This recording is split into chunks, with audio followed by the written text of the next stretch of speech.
Mpenzi mtazamaji na mfuatiliaji wa Mbugi TV, tumsifu Yesu Kristo. Tunapoendelea na shangwela za kuzaliwa kwa Bwana wetu Yesu Kristo. Leo tarehe 6 ya mwezi wa kwanza mwaka 2026. Leo mama kanisa anaazimisha kumbukumbu ya mamajusi watatu ambao ni Melkioli, Baltazari pamoja na Gaspari.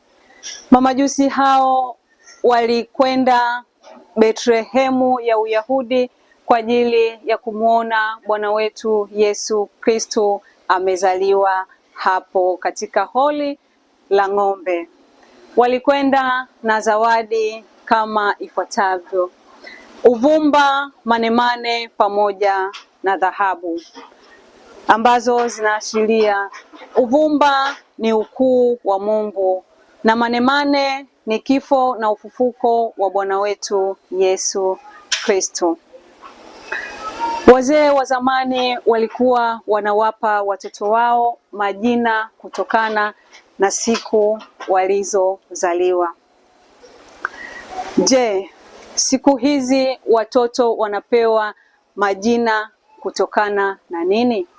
Majina yanafanana na watakatifu? Majina yanafanana na mamajusi? Wazazi wa zamani walikuwa wanatoa majina kuendana na watakatifu wa siku hiyo. Niwatakie nyote mnaokumbuka sikukuu ya mamajusi ambao ni Baltazari, Gaspari pamoja na Melkioli.